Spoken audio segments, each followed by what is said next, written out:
నమస్కారం, నేను Kavya. Metro news కి స్వాగతం. ముందుగా ముఖ్యాంశాలు.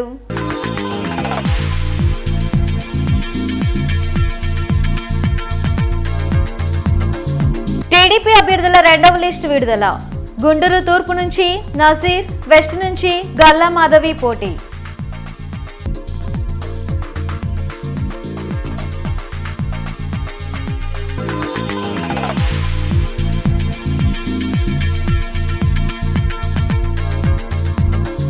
పిఠాపురం నుంచి పోటీ చేసే ఆలోచనలో ఉన్నా.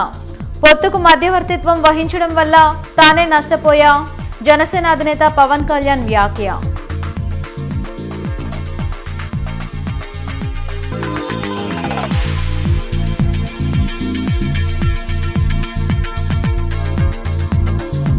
జిల్లాలో 21,687 మంది ఈబీసీ నేస్తం లబ్ధిదారులకు 32,53,00,000 నిధుల విడుదల. ప్రభుత్వ పథకాలతో మహిళలు ఆర్థికంగా బలోపేతమవుతున్నారన్న కలెక్టర్.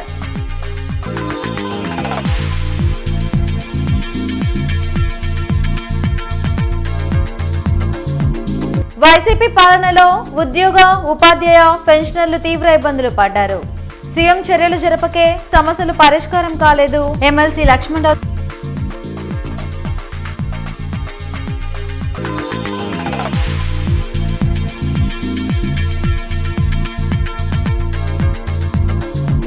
గీతాంజలి ఆత్మహత్య కేసులో 2 అరెస్ట్. సోషల్ మీడియా బాధితులు పోలీసులను ఆశ్రయించాలన్న ఎస్పీ తుషార్ దూడి.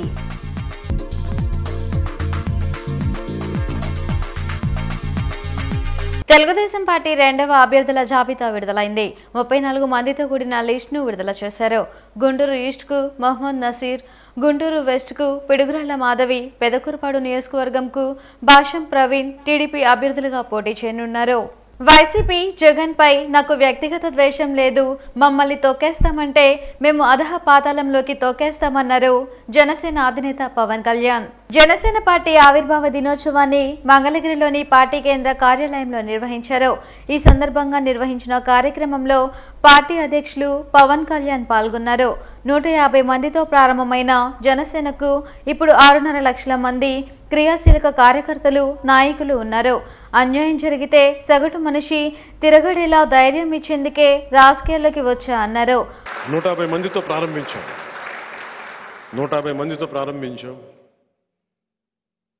ఈ రోజున 6.5 లక్షల మంది క్రియాశీలక కార్యకర్తలతోటి, వందలాది మంది నాయకులతోటి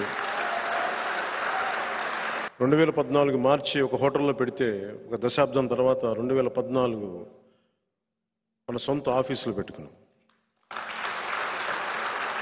వైసీపీ పార్టీ మీద కానీ జగన్ మీద కానీ నాకు వ్యక్తిగతంగా ద్వేషం లేదు. నాకు వాళ్ళ విధానాల మీద నాకు విసుగు. రౌడీలను చూసుండొచ్చు, రాజకీయ నాయకులను చూసుండొచ్చు, కానీ ఒక మధ్యతరగతి మనిషి తిరుగుబాటు చేస్తే ఎలా ఉంటుందో రుచి చూడలేదు.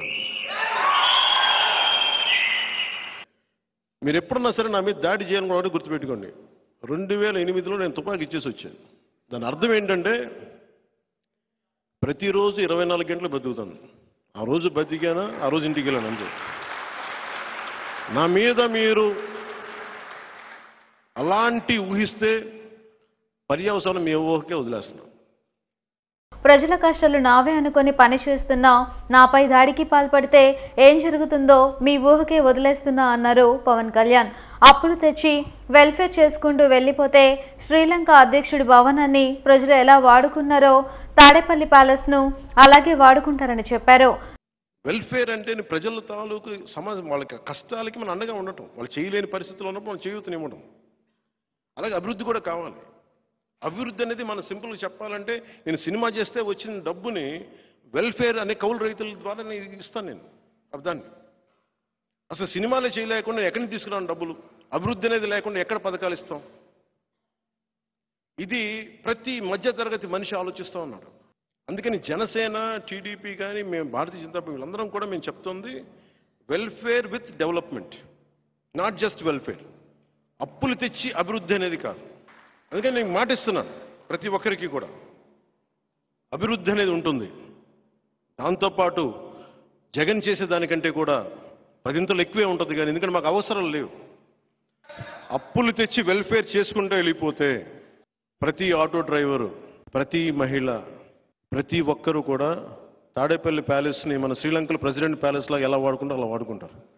ఇది సరదాగా మాట్లాడుకుంటున్నాం అని కాదు, కానీ శ్రీలంక ఒక అధ్యక్షుడికి జరిగినప్పుడు ఆంధ్రప్రదేశ్ ముఖ్యమంత్రి జరగదని గ్యారంటీ అండి. తాను పీఠాపురం నుంచి పోటీ చేసే ఆలోచనలో ఉన్నట్లు స్పష్టం చేశారు పవన్ కళ్యాణ్.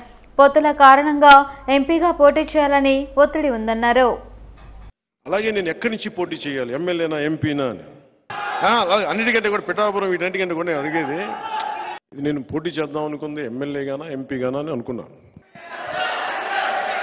సమస్య ఏముందంటే చాలామంది పెద్దలు నన్ను కోరుకున్నారు మీరు రెండింటిలో పోటీ చేయమని. కానీ కన్ఫ్యూజన్ ఏముంటుందంటే క్రాస్ ఓటింగ్ ఉంటుందా, నిలబడతామా లేదా, ఇవన్నీ ఉన్నాయి. అది ఎలా చేద్దాం ఏంటి అనేది ఇంకొద్ది రోజుల్లో ఒకటైతే ఖచ్చితంగా చెప్పగలను. సో పోనీ పిఠాపురం తీసుకుందామంటే మా ఉదయ్ ఉన్నాడు ఇక్కడ. ఉదయ్ని ఏం అడగాలో తెలియట్లే. సో ఉదయ్ని అడిగి పిఠాపురమే ఖాయం చేసుకోమని చెప్తాను.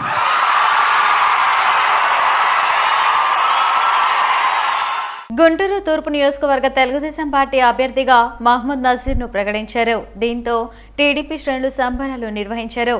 తనపై నమ్మకం ఉంచి సీటు కేటాయించిన టీడీపీ అధినేత చంద్రబాబు, యువనేత నారా లోకేష్, జనసేన అధినేత పవన్ కళ్యాణ్ కు నజీర్ కృతజ్ఞతలు తెలిపారు.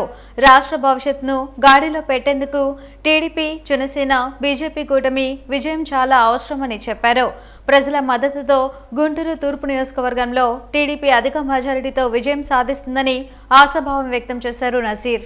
తెలుగుదేశం పార్టీ జాతీయ అధ్యక్షులు శ్రీ నారా చంద్రబాబు నాయుడు గారు, ప్రధాన కార్యదర్శి నారా లోకేష్ గారు ఈరోజు గుంటూరు తూర్పు నియోజకవర్గ తెలుగుదేశం పార్టీ అభ్యర్థిగా నన్ను ప్రకటించినందుకు వారి ఇరువురికి అలాగే పవన్ కళ్యాణ్ గారికి హృదయపూర్వకమైనటువంటి ధన్యవాదాలు తెలుపుతా ఉన్నా. ఈరోజు యువకులకు 40% టికెట్లు కేటాయిస్తానని చెప్పి సంవత్సరం ముందు చెప్పి ప్రతిరోజు కూడా మమ్మల్ని పార్టీ కోసం అలాగే ప్రజల కోసం నిరంతరం పనిచేసేటువంటి విధంగా మమ్మల్ని తీర్చిదిద్దినటువంటి నారా లోకేష్ గారు ఈరోజు మాకు అవకాశాలు కల్పించేటువంటి క్రమంలో ముందుగా నాకు ఈ అవకాశం ఇచ్చినందుకు ధన్యవాదాలు తెలుపుతూ తప్పకుండా పార్టీ నా మీద పెట్టినటువంటి విశ్వాసాన్ని, నమ్మకాన్ని, అలాగే కార్యకర్తల విశ్వాసాన్ని, నమ్మకాన్ని తప్పకుండా నిలబెట్టుకునేటువంటి విధంగా గుంటూరు తూర్పు నియోజకవర్గంలో తెలుగుదేశం జనసేన జెండాలను ఎగిరేసేటువంటి విధంగా ముందుకు సాగుతామని చెప్పి వైఎస్ఆర్ ఈబీసీ నేస్తం పంపిణీ కార్యక్రమం జిల్లా కలెక్టర్ కార్యాలయంలో జరిగింది. జిల్లా కలెక్టర్ కార్యాలయంలో కలెక్టర్ వేణుగోపాల్ రెడ్డి ఈబీసీ నేస్తం లబ్ధిదారులకు చెక్కును అందించారు. నంద్యాలలో ఈబీసీ నేస్తం 3వ విడత నిధులను ముఖ్యమంత్రి విడుదల చేశారు. జిల్లాలో 3వ విడత 21,687 మంది లబ్ధిదారులకు 32,53,00,000 రూపాయలను పంపిణీ చేసినట్లు కలెక్టర్ తెలిపారు. అగ్రవర్ణాలలో ఉన్న 45 నుండి 60 సంవత్సరాల వయసు ఉన్న పేద మహిళలను ఆర్థికంగా బలోపేతం చేయాలన్న ఉద్దేశంతో ఈబీసీ నేస్తంను రాష్ట్ర ప్రభుత్వం అమలు చేస్తుందన్నారు. కార్యక్రమంలో MLA Giridhar, deputy mayor Diamond Babu తదితరులు పాల్గొన్నారు. వైఎస్ఆర్ ఈబీసీ నేస్తం అగ్రవర్ణాల్లో ఉన్నటువంటి పేద మహిళలు 45 సంవత్సరాల నుండి 60 సంవత్సరాల మధ్యలో వయసు ఉన్నటువంటి ఈ మహిళలకు సంబంధించినటువంటి ఈ కార్యక్రమం 3వ విడత 15,000 రూపాయలు ఒక్కొక్క మహిళకి సంవత్సరానికి ఇచ్చేటటువంటి కార్యక్రమాన్ని గౌరవ ముఖ్యమంత్రి వర్యులు నంద్యాల జిల్లా నుంచి ఈ కార్యక్రమాన్ని ప్రారంభించడం జరిగింది. సో ఈ పథకం ద్వారా మన జిల్లాలోని దాదాపుగా 21,687 మంది లబ్ధిదారులకి 32,53,05,00,000 రూపాయలు మనకి మేలు జరగబోతా ఉంది. తప్పనిసరిగా మహిళలందరూ కూడా ఈ వచ్చేటటువంటి ప్రభుత్వం మంజూరు చేస్తున్నటువంటి ఆర్థిక సహాయంతో పాటుగా మరికొంత లోన్ కానీ మరికొంత ఇతర వనరులను సమకూర్చుకొని వారి కుటుంబాలు మరింత ఆర్థికంగా ముందుకెళ్లడానికి ఉపయోగపడతాయని చెప్పి ఆశిస్తున్నాం. సోషల్ మీడియాలో ట్రోల్ అవ్వడంతో ఆత్మహత్యకు పాల్పడిన గీతాంజలి కేసులో ఇద్దరిని పోలీసులు అరెస్ట్ చేశారు. రాంబాబు, వెంకట దుర్గారావులను అరెస్ట్ చేసినట్లు జిల్లా ఎస్పీ తుషార్ దూడి తెలిపారు. సోషల్ మీడియాలో ట్రోల్ చేసి అసభ్యంగా కామెంట్లు చేయడం వల్లే గీతాంజలి మనస్తాపంకు గురై సూసైడ్ చేసుకున్నట్లు తమ విచారణలో తెలిసిందన్నారు.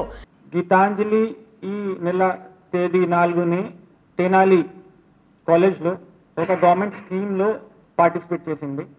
అక్కడ ఆమెకి ఒక పట్టా వచ్చింది. పట్టా వచ్చిన తర్వాత బయటకు వచ్చేసి ఆ రోజే మన ఆంధ్ర యూట్యూబ్ ఛానల్కి ఒక ఇంటర్వ్యూ ఇవ్వడం జరిగింది. ఆ ఇంటర్వ్యూ ఉన్న ఎమోషన్తో వెంటనే వైరల్ అయింది. 2-3 అవర్స్లోనే థౌజండ్స్ ఆఫ్ వ్యూ వచ్చాయి. ఆ వ్యూ వచ్చిన తర్వాత కొంతమంది ఆ వీడియో చూసుకొని ట్రోల్ చేయడం స్టార్ట్ చేశారు. ఆ ట్రోలింగ్ ఆ ఈవినింగ్ నుండి స్టార్ట్ అయ్యి నైట్ వరకు పీక్కి వెళ్ళింది. ట్రోలింగ్ చూసుకొని ఆమె నెక్స్ట్ 2 days చాలా డల్గా ఉంది, ఇంటి నుండి బయటికి కూడా ఎక్కువ రాలేదు. తర్వాత వెళ్ళి finally she decided to commit suicide. అక్కడ ప్లాట్ఫామ్కి వెళ్ళిన తర్వాత ఆ లోకో పైలట్ అయినా కూడా బ్రేక్ పెట్టారు, సేవ్ చేయడానికి ట్రై చేశారు. బట్ హెడ్ ఇంజరీ అయిన వల్ల డ్యూరింగ్ ట్రీట్మెంట్ ఆమె చనిపోయింది. ఎవరైనా ఇలా సోషల్ మీడియాలో వేధింపులకు గురవుతుంటే వెంటనే పోలీసుల దృష్టికి తెస్తే తగు చర్యలు తీసుకుంటామన్నారు. ఈ ఇన్వెస్టిగేషన్లో మా దృష్టికి ఏం వచ్చింది, ఆ రోజు కూడా ఎక్కువ వ్యూస్ ఎవరిది ఉన్నాయి, ఎక్కువ హార్ష్గా అసభ్యంగా బూతులు దారుణంగా ఎవరు తిట్టారు. అప్పుడు కూడా ఆమెకి కొన్ని అకౌంట్స్ మెన్షన్ చేయడం జరిగింది. సోషల్ మీడియా డేటా చూస్తే హండ్రెడ్స్ ఆఫ్ అకౌంట్ ఉన్నాయి, దాంట్లో 60 అకౌంట్స్ ఎలాంటివి ఉన్నాయి చాలా. ఆ కొంతమందిలో ఇద్దరిని ఈరోజు Rambabu son of Ramachandrarao plus Venkat Durgarao son of Apparao కస్టడీలో తీసుకోవడం జరిగింది. ఇప్పుడు మెజిస్ట్రేట్ ముందు రిమాండ్ కోసం ప్రొడ్యూస్ చేస్తాం. ఈ ఎలాంటి ట్రోలింగ్ చేశారు, ఈ ఇద్దరిది ట్రోలింగ్ కూడా I wanted to show you, కానీ మీ వ్యూవర్స్ ఉంటారు, ఫ్యామిలీ ఉంటారు, పిల్లలు ఉంటారు, ఆ లాంగ్వేజ్ ఇక్కడ పెట్టడానికి కుదరదు. కానీ మీరు నా దగ్గరికి వస్తే, నా టీంకి కాంటాక్ట్ చేస్తే ఆ కమెంట్స్ కూడా మేము చూపిస్తాం. State government pensioners association Andhra Pradesh 48వ రాష్ట్ర సర్వసభ్య సమావేశం గుంటూరులో జరిగింది. వెంకటేశ్వర విజ్ఞాన మందిరంలో నిర్వహించిన ఈ సమావేశంలో ఎమ్మెల్సీ లక్ష్మణరావుతో పాటు పెన్షనర్స్ అసోసియేషన్ నాయకులు పాల్గొన్నారు. వైసీపీ ప్రభుత్వ పాలనలో సమస్యలపై వివిధ సంఘాలతో చర్చించడం అనేది లేకుండా పోయిందన్నారు లక్ష్మణరావు. ఉద్యోగ, ఉపాధ్యాయ, పెన్షనర్ల సమస్యలు ఏవి కూడా పరిష్కారం కాకపోవడం దుర్మార్గమన్నారు. సమస్యల పరిష్కారం కోసం పోరాటాలను ఉధృతం చేయాల్సిన అవసరం ఉందని చెప్పారు.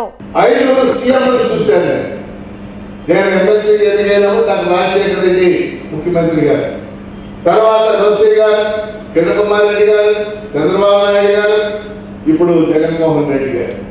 ఇది 3వసారి నేను ఎమ్మెల్సీగా ఉన్నా. ప్రజాస్వామ్యంలో ఒక సాంప్రదాయం చేయాల్సిన పని చర్చించటం, మాట్లాడటం, నెగోషియేషన్స్ పిలవటం, చర్చలు పిలవటం, మాట్లాడటం, ఇదంతా నేను ప్రత్యక్షంగా చూశాను.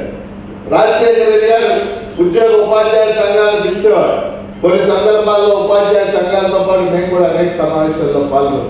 ఉపాధ్యాయ ఉద్యోగ సంఘాలను పిలిచేవాడు, పెన్షనర్ సంఘాలను పిలిచేవాడు, జేఏసీని పిలిచేవాడు, వాళ్ళతో కలిసి కూర్చొని చర్చించేవాడు. ఇది సాంప్రదాయం, ఇది ప్రజాస్వామ్యం. కానీ మన రాష్ట్రంలో గత 4-5 సంవత్సరాలుగా మనం చూస్తుంది, చర్చ లేదు, చర్చించడం లేదు, సంఘాలను పిలవడం లేదు. ముఖ్యమంత్రి స్వయంగా పిలిస్తే చర్చిస్తే ఎక్కడో ప్రతి సమస్యకి పరిష్కారం దొరుకుతుంది. ఇది సరైనటువంటి పద్ధతి కాదు. రైతాంగానికి కేంద్రం ఇచ్చిన హామీలను వెంటనే అమలు చేయాలని, మద్దతు ధర గ్యారంటీ చట్టం తీసుకురావాలని డిమాండ్ చేస్తూ రైతు సంఘాల సమన్వయ సమితి, కార్మిక ప్రజా సంఘాలు ఆందోళన చేపట్టాయి. శంకర్విల సెంటర్లో నిర్వహించిన నిరసనలో మోడీ ప్రభుత్వానికి వ్యతిరేకంగా నినాదాలు చేశారు. వ్యవసాయాన్ని దెబ్బతీసేలా రూపొందించిన చట్టాలను రద్దు చేయడంతో పాటు స్వామినాథన్ సిఫార్సులను అమలు చేయాలని జంగాల అజయ్ కుమార్, పాసం రామారావు డిమాండ్ చేశారు. కేంద్రం స్పందించుకుంటే పోరాటాలను ఉధృతం చేస్తామని హెచ్చరించారు. దేశవ్యాప్తంగా 540 రైతు సంఘాలు నరేంద్ర మోడీ నయవంచన పాలనకు వ్యతిరేకంగా, రైతాంగ వ్యతిరేక విధానాలకి నిరసనగా రైతాంగం పెద్ద ఎత్తున నరేంద్ర మోడీకి వ్యతిరేకంగా సింహగర్జన చేయబోతూ ఉన్నారు. నరేంద్ర మోడీ వచ్చిన తర్వాత దేశంలో వ్యవసాయ రంగం కుదేలైపోయింది. స్వామినాథన్ కమిటీ సిఫార్సులు అమలు చేయాలనేటటువంటి కనీస ఆలోచన లేకుండా పోతూ ఉంది. కానీ స్వామినాథన్కి అవార్డు ఇచ్చారు తప్ప స్వామినాథన్ గారు ప్రవేశపెట్టినటువంటి దాన్ని మాత్రం అంగీకరించడానికి నరేంద్ర మోడీ సిద్ధంగా లేడు. దేశంలో మతోన్మాదం రాజ్యం వెళ్తుంది. నరేంద్ర మోడీని గద్దె దించడమే లక్ష్యంగా ముందుకు సాగాల్సిన అవసరం ఉందని ఈ సందర్భంగా తెలియజేస్తూ ఉన్నాం. కేంద్ర ప్రభుత్వం నరేంద్ర మోడీ గారు వ్యవసాయ నల్ల చట్టాలను తెచ్చారు. దానికి వ్యతిరేకంగా పెద్ద ఎత్తున సంవత్సరాల తరబడి పోరాటాలు జరిగినాయి. నల్ల చట్టాలను వెనక్కి తీసుకుంటామని చెప్పేసి తాత్కాలికంగా చెప్పారు. ఆ నల్ల చట్టాలను వెనక్కి తీసుకోకుండా ఈరోజు ఆ రైతుల మీద పెట్టినటువంటి కేసుల్ని కొనసాగిస్తూ ఉన్నారు. ఆ చట్టాలను అమలు జరుపుతామని చెప్పేసి చెప్తా ఉన్నారు. ఈరోజు కార్మిక చట్టాల మొత్తాన్ని రద్దు చేసి 4 కోట్లుగా విభజించి కార్మిక చట్టాలను నిర్వీర్యం చేసేటువంటి పరిస్థితులు వస్తూ ఉన్నాయి. అందుకని కార్మికులు, కర్షకులు వాళ్ళ హక్కుల్ని కాపాడుకోవడం కోసం జరుగుతున్నటువంటి పోరాటానికి మొత్తం మనందరం మద్దతు తెలియజేయాల్సినటువంటి అవసరం ఉంది. ఈ చట్టాలను కనుక వెనక్కి తీసుకోకపోతే, మద్దతు ధరల చట్టాన్ని కనుక చేయకపోతే ఈ ఆందోళనను ఉధృతం చేస్తామని చెప్పేసి వామపక్షాలు, ప్రజా సంఘాలు, రైతు సంఘాలు అందరూ విజ్ఞప్తి చేస్తా ఉన్నారు. ఏపీ హైకోర్టు న్యాయమూర్తులుగా జస్టిస్ బొప్పన వరాహ లక్ష్మీ నరసింహ చక్రవర్తి, జస్టిస్ తల్లా ప్రగడ మల్లికార్జునరావు ప్రమాణం చేశారు. వీరితో హైకోర్టు ప్రధాన న్యాయమూర్తి జస్టిస్ ధీరజ్ సింగ్ ఠాకూర్ ప్రమాణం చేయించారు. ఇప్పటి వరకు జస్టిస్ బొప్పన వరాహ లక్ష్మీ నరసింహ చక్రవర్తి, జస్టిస్ తల్లా ప్రగడ మల్లికార్జునరావు అదనపు న్యాయమూర్తులుగా ఉన్నారు. ఈ కార్యక్రమంలో హైకోర్టు న్యాయమూర్తులు, బార్ కౌన్సిల్ సభ్యులు పాల్గొన్నారు. Boppana Varaha Lakshmi Narasimha Chakravarti, having been appointed a judge of the High Court of Andhra Pradesh, do swear in the name of God, that I will bear true faith and allegiance to the Constitution of India as by law established, that I will bear true faith and allegiance to the Constitution of India as by law established, and that I will uphold the Constitution and the laws.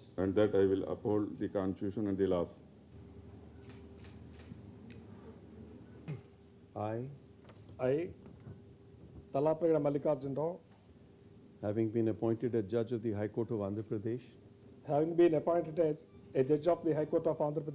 do swear in the name of God, that I will bear true faith and allegiance to the Constitution of India as by law established, that I will bear the true faith and allegiance to the Constitution of India as by law established, and that I will uphold the Constitution and the laws.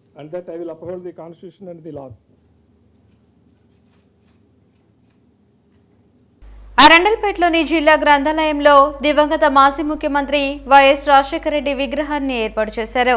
ఈ విగ్రహాన్ని మంత్రి విడుదల రజని, ప్రభుత్వ whip Appireddy ఆవిష్కరించారు. మద్దలగిరి, శేషగిరిరావు, బత్తుల దేవానంద్ తదితరులు పాల్గొన్నారు. Fee రియంబర్స్మెంట్తో పాటు పేదలకు అనేక సంక్షేమ పథకాలను అందించినందుకే వైఎస్ఆర్ విగ్రహాన్ని గ్రంథాలయ ప్రాంగణంలో ఏర్పాటు చేస్తున్నట్లు బత్తుల దేవానంద్ తెలిపారు. పేదల పెన్నిధి దివంగత నేత వైఎస్ రాజశేఖర రెడ్డి గారి విగ్రహం గ్రంథాలయంలో నిర్మించడం చాలా సంతోషంగా ఉంది. ఎందుకంటే రాజశేఖర రెడ్డి గారు ఫీజు రియంబర్స్మెంటు ప్లస్ పేదలకు అంబులెన్సు ప్లస్ ఆరోగ్యశ్రీ పథకాలు తెచ్చి దేశ చరిత్రలోనే ఏ ముఖ్యమంత్రి చేయని విధంగా ప్రజల గుండెల్లో గుండె చప్పుడైన మాజీ ముఖ్యమంత్రి రాజశేఖర రెడ్డి గారి విగ్రహాన్ని ఆవిష్కరించినందుకు మా గ్రంథాలయం తరపున, మా గ్రంథాలయ సంస్థ ఉద్యోగుల తరపున కృతజ్ఞతలు తెలియజేసుకుంటున్నాం.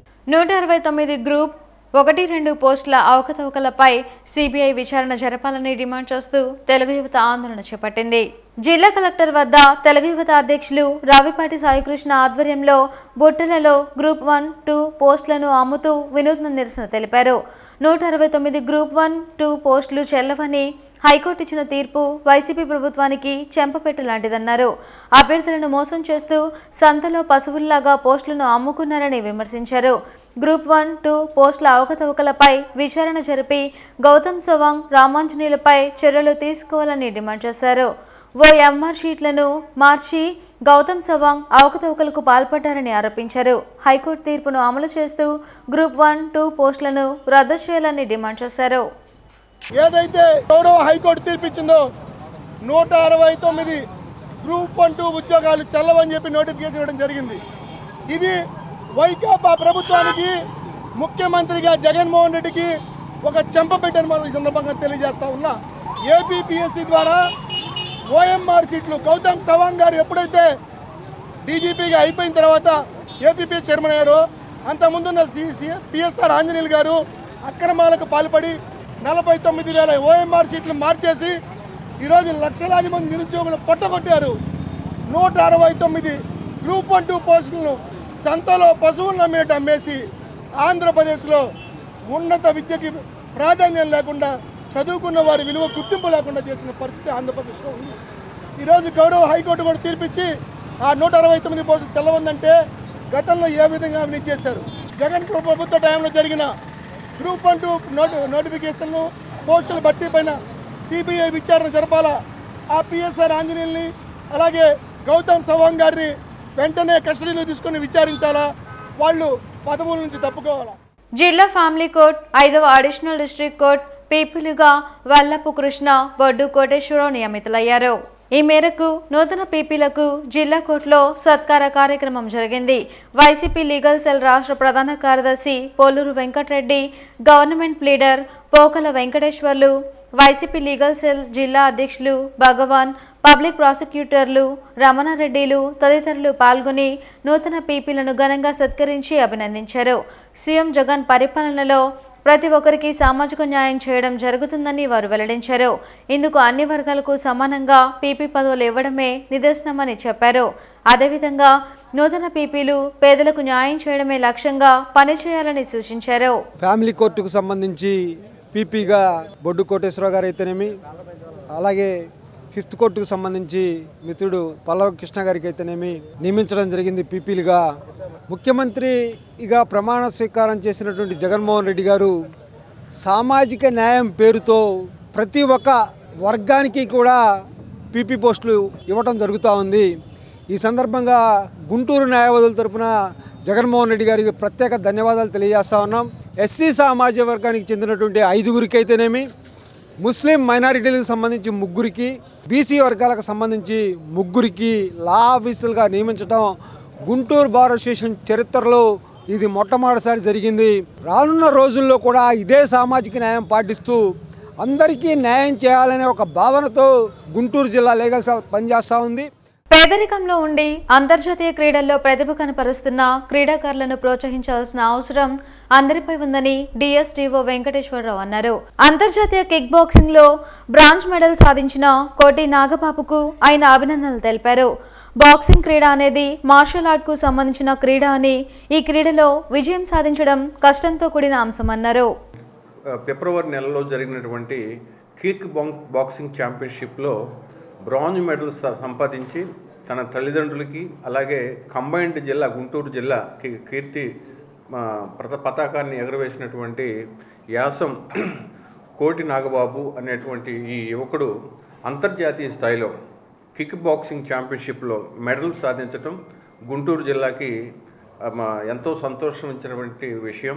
బాక్సింగ్ క్రీడ అని అంటే ఏంటంటే ఇది మార్షల్ ఆర్ట్స్కి సంబంధించినటువంటి క్రీడ. కిక్ బాక్సింగ్ని ఎన్నుకోవటం అంటే అతనికన్నా కూడా ఇప్పుడు బ్రాంజ్ మెడల్ అంతర్జాతీయ స్థాయిలో బ్రాంజ్ మెడల్ సాధించినటువంటి ఈ యాసం కోటి నాగబాబు మేము ముందుగా అతని తల్లిదండ్రుల్ని అభినందించాల్సిన విషయం. వార్తలు ముగించే ముందు ముఖ్యాంశాలు మరోసారి.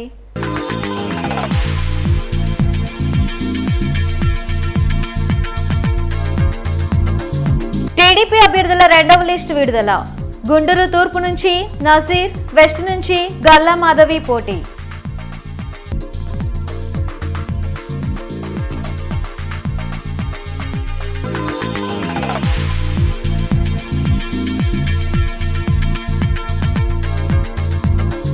పిఠాపురం నుంచి పోటీ చేసే ఆలోచనలో ఉన్నా, పొత్తుకు మధ్యవర్తిత్వం వహించడం వల్ల తానే నష్టపోయా, జనసేన అధినేత పవన్ కళ్యాణ్ వ్యాఖ్య.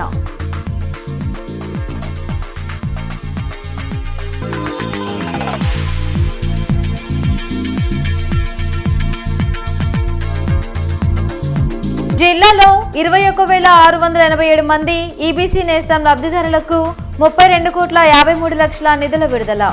ప్రభుత్వ పథకాలతో మహిళలు ఆర్థికంగా బలోపేతమవుతున్నారన్న కలెక్టర్.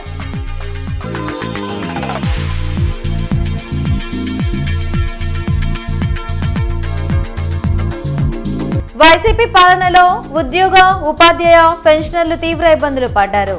సీఎం చర్యలు జరపకే సమస్యలు పరిష్కారం కాలేదు. ఎమ్మెల్సీ లక్ష్మణరావు.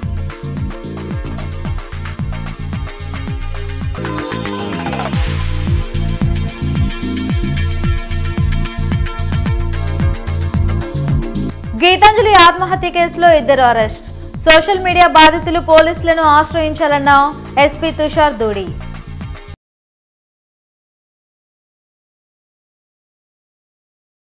ఈ వార్తలు ఇంతటితో సమాప్తం. నమస్కారం.